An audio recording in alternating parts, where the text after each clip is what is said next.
جیسے ہی تیسرا دن آتا ہے تمہاری قبر کی زندگی کا، جب 3 دن گزرتے ہیں تمہاری ناک کے ذریعے سے پیٹ کی چیزیں باہر آنے لگتی ہیں، ناک اور منہ سے نکلنے لگتی ہیں، اور 40 دن تو بہت دور کی بات ہے۔ جسموں کا خیال کرتے ہو، میں تمہیں بتاتا ہوں اس جسم کی حیثیت کیا ہے، یہ جو چمڑی ہے اس کی حیثیت کیا ہے، یہ جو گوشت پوست ہمارے جسموں پر ہے اس کی حیثیت کیا ہے پتہ ہے تمہیں؟ اس کو سجانے کے لیے عورتیں 2-2 گھنٹہ شیشے کے پاس کھڑے ہو کر میک اپ کرتی نہیں؟ ہم عورتوں کی طرف سے یہ میک اپ، لالی پاؤڈر اور کنگھیاں بالوں کو سجاتے رہے، اور تم اپنی باڈی کو بناتے رہے جیم میں جا جا کر کے۔ اب اس جسم کی حیثیت سنو، جس دن روح نکلی تمہارے جسم سے اور جب جنازہ لے جایا گیا، قبر میں تمہارے سب سے عزیز لوگ رکھ کر کے آتے ہیں، تختیاں قبر کی بند کر کے آتے ہیں، اتنی چھوٹی قبر کہ کروٹ لینے کی بھی جگہ نہیں ہوتی، ہاتھ پھیلانے کی بھی جگہ نہیں ہوتی۔ آج اپنے پلنگ پر سو کر کے دیکھو، کسی کا ہاتھ ٹچ ہو رہا ہے تو نیند نہیں آتی، لیکن قبر میں اتنی تاریک جگہ پر، چھوٹی سی جگہ پر، تنگ جگہ پر چھوڑ دیا جاتا ہے کہ مردہ کروٹ بھی نہیں لے پاتا، پھر پلس اس کو اوپر سے نیچے سے پیٹ سے باندھ کر کے رکھ دیا جاتا ہے۔ تمہیں پتا ہے اب حکماں نے جو لکھا ہے وہ سنو بزرگوں نے، جیسے ہی تیسرا دن آتا ہے تمہاری قبر کی زندگی کا، جب 3 دن گزرتے ہیں تمہاری ناک کے ذریعے سے پیٹ کی چیزیں باہر آنے لگتی ہیں، منہ کے ذریعے سے انتڑیاں یا جو بھی اندر کا لکوڈ ہے سب باہر آتا ہے۔ 5ویں دن کان کے اندر سے بھیجا نکلنے لگ جاتا ہے، یہ جو بھیجا سر کے اندر ہے وہ ختم ہو کر کے سڑ کر کے پیپ کی شکل میں کانوں سے باہر آنے لگ جاتا ہے، ناک اور منہ سے پیٹ کی چیزیں، کلیجہ خون بن جاتا ہے، دیگر چیزیں سب کان اور ناک اور منہ سے نکلنے لگتی ہیں، اور 40 دن تو بہت دور کی بات ہے، 8ویں دن اس کا پیٹ پھٹ جاتا ہے، پیٹ پھولتے پھولتے پھٹ جاتا ہے، اور جیسی پیٹ پھٹتا ہے قبر میں کیڑے پیدا کیے جاتے ہیں۔ تم 1000 کوشش کر لو لیکن وہ کیڑے اسی کے لیے پیدا ہی کیے جاتے ہیں، ان کی غذا ہے، وہ ناک سے نکلا ہوا گودا، منہ سے نکلا ہوا گودا کھانے کے لیے کیڑے جمع ہو جاتے ہیں، پورے جسم پر طاری ہو جاتے ہیں۔ پیٹ جب پھٹ جاتا ہے تو اتنی شدید تعفن والی بو آتی ہے کہ قبریں بند ہوتی ہیں، ورنہ کئی لوگ صرف بو سے بیمار ہو جاتے ہیں، کئی لوگ۔ اور یہی ہمارے جسم کی حیثیت ہے، یہی ہمارے جسم کی حقیقت ہے۔ اور چند دن گزر جاتے ہیں کہ اس کی آنکھوں کی پتلیاں لٹک کر کے باہر نکلتی ہیں، اس کی آنکھوں کی پتلیاں باہر آ جاتی ہیں اور گڑے پڑ جاتے ہیں۔ اب جو جسم کے اوپر موجود گوشت ہے اس کو چونٹیاں، مکوڑے اور کیڑے کھانے لگ جاتے ہیں، کھاتے کھاتے 2-3 مہینے کے اندر اس کو صرف اور صرف ڈھانچے کی شکل چھوڑ دی جاتی ہے، ہڈیاں باقی رکھی جاتی ہیں۔ جن بالوں میں تم کنگھیاں کرتے ان بالوں کی جڑوں میں پیپ پیدا کیا جاتا ہے، ہر بال کی جڑ پیپ بہاتی ہے۔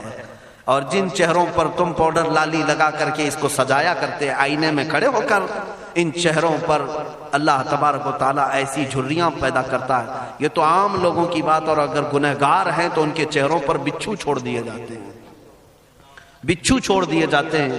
کئی لوگوں کی قبروں پر سانپ ان کی ناک کو ڈستے رہتے ہیں اور ان کا گودا پیتے رہتے ہیں۔ سانپوں کا عذاب، بچھوؤں کا عذاب، یا قبر کے عذاب کے ساتھ یہ جسم گلا دیا جاتا ہے، ہڈیوں کے سوا کچھ نہیں باقی رہتا۔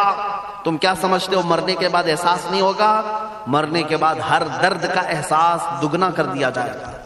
آج زندگی میں جتنا تمہیں چونٹی کاٹنے سے درد ہوتا ہے، مرنے کے بعد یہ درد 10 گنا زیادہ بڑھ جائے گا، تمہیں اور درد ہوگا، اور درد ہوگا۔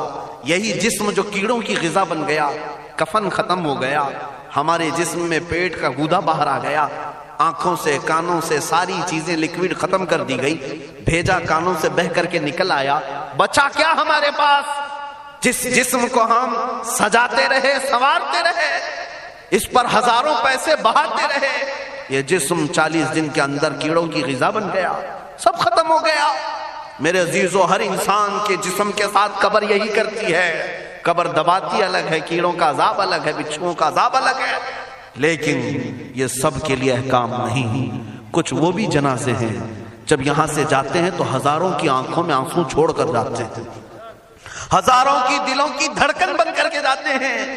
ان کے جنازے جب جاتے ہیں تو اللہ کے ملائکہ بھی، فرشتے بھی ان کے جنازے کو اٹھانے کے لیے زمین پر آتے ہیں۔ یہ کون لوگ ہیں؟ جو اپنے سینوں میں عشق مصطفیٰ کی شمع روشن کیے ہوئے تھے.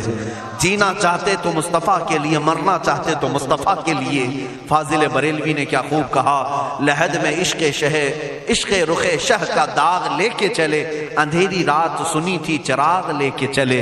جب قبر میں جاتا ہے ایک عاشق رسول، اسے رکھا جاتا ہے، کفن اس کا بھی ہے، جسم اس کا بھی ہے، لیکن فرشتوں سے بھی کہا جاتا ہے اسے آہستہ سے جگانا، محمد عربی کا غلام ہے، رسول پاک کا وفادار ہے. اور کیڑوں کا اس کے جسم کو کھانا تو دور کی بات، فرمایا گیا قیامت تک اس کے کفن کو بھی میلا ہونے نہیں دیا جاتا. نہ تمہاری آنکھ سے، نہ تمہارے ناک سے، نہ تمہارے چہرے سے کوئی گودا باہر آتا ہے، کچھ نہیں میرے عزیزو. جسم تر و تازہ سلامت رکھا جاتا ہے. 1000 سال کیا 10,000 سال گزر جائیں، حوادث زمانہ بھی آئیں، لیکن اس کی قبر میں اس کا جسم سلامت رکھا جاتا ہے. اب تمہارے ہاتھ میں فیصلہ ہے کون سا جسم بنانا چاہتے ہو، وہ جو کیڑوں کی غذا بن جائے، یا وہ جس پر فرشتے بھی اتر کر سلام بھیجیں. میں نے خود میرے مرشد گرامی کے جنازے میں حاضری تھی. حضور تاج الشریعہ بدر الطریقہ رحمت اللہ تعالی علیہ، جس مرد قلندر نے اپنی پوری زندگی عشق مصطفیٰ میں گزاری ہے. آج تم نعرے لگاتے ہو تاج الشریعہ تاج الشریعہ، ان کے شب و روز دیکھے تھے کبھی؟ ان کی صبح اور شامیں دیکھی تھی کبھی؟ بہت پیر ہوں گے جو باہر پیر ہوں گے، اندر پیر ہوں گے، لیکن تاج الشریعہ کو میں نے اندر بھی دیکھا ہے، باہر بھی دیکھا ہے. آنکھیں بند بھی ہوتی، آنکھوں سے اگر کوئی چیز نظر بھی نہیں آ رہی ہوتی، تب بھی اتنا خیال ہوتا کہ کہیں سطر تو نہ کھل گیا ہو، کہیں پائجامہ اوپر تو نہیں ہو گیا ہو. سونے کے حالت کی بات کر رہا ہوں، کوئی نہ ہو تب بھی یہ خیال باقی رہتا. کون سا ایسا دن گزرتا جب وہ دلائل الخیرات نہیں پڑھ رہے ہوتے، قصیدہ بردہ شریف نہ پڑھ رہے ہوتے. ہزاروں سفر کی مصروفیات کے باوجود حضور پاک کی محبت کے نغمات میں کوئی کمی نہیں آئی.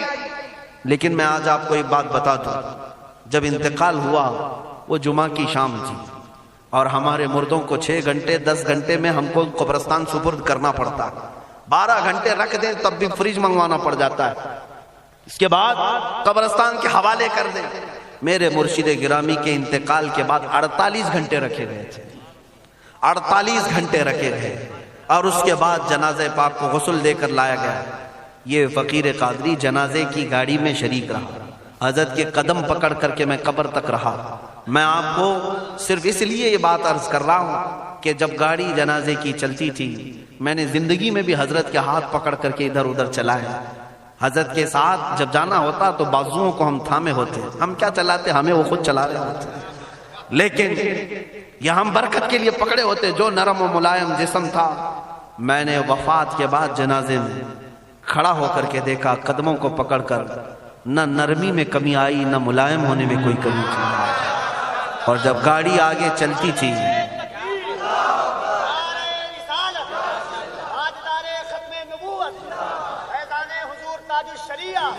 جب آپ گاڑی جنازہ جس پر رکھا ہوا تھا چلتی تھی، تو میرے عزیزوں زندگی میں جس طرح جسم نرم ملائم تھا، میں نے دیکھا کہ گاڑی جب اس کے دھڑکے ہوتے تھے ادھر ادھر، تو پیٹ مبارک اور سینے مبارک ویسے ہی ہلتا تھا جیسے کسی زندے کا ہلتا ہو.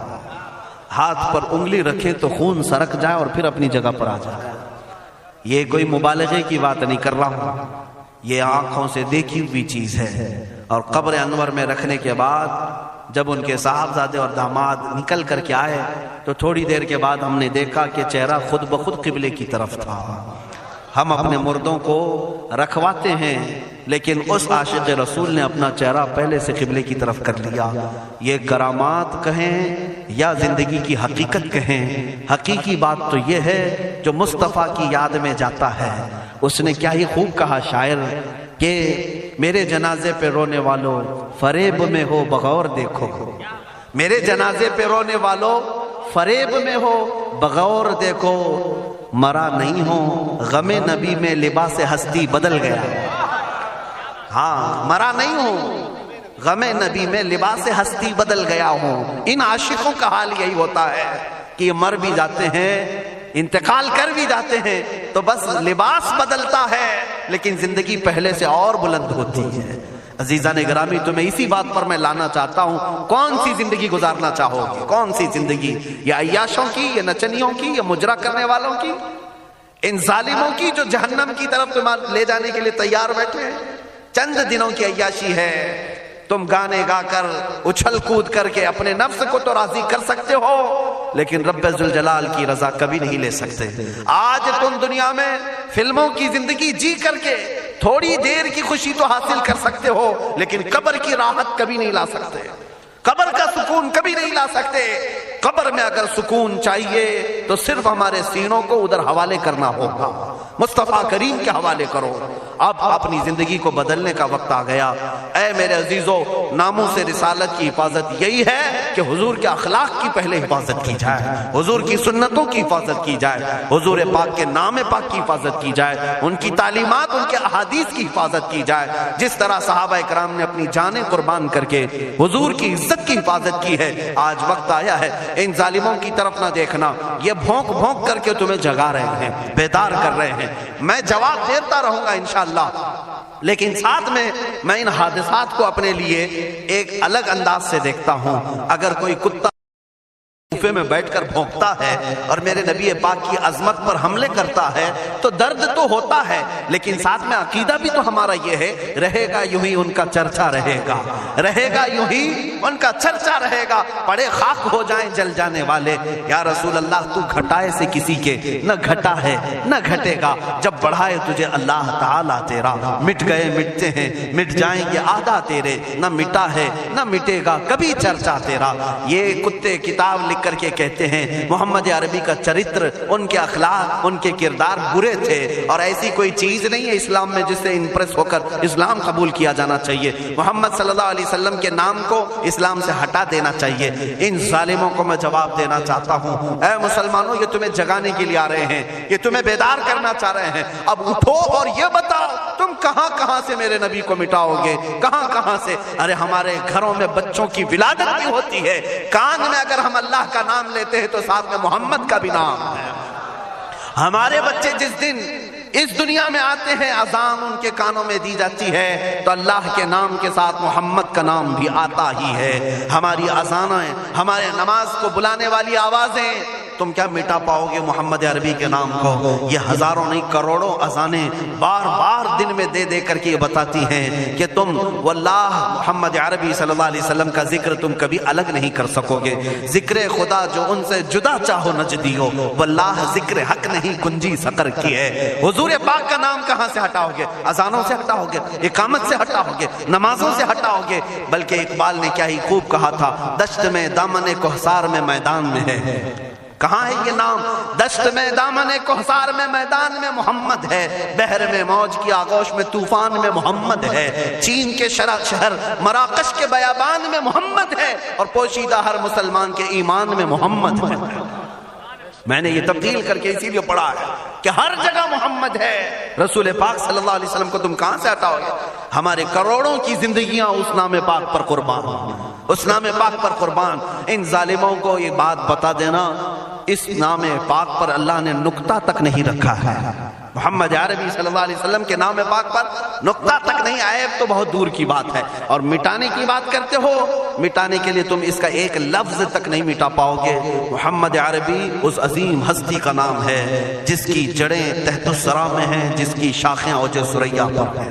حضور پاک صلی اللہ علیہ وسلم کو اللہ نے رفعنا لک ذکرک کہہ کر کے بلند فرما دیا ہے۔ کسی کے گھٹانے سے حضور کا نام کبھی نہیں گھٹے گا۔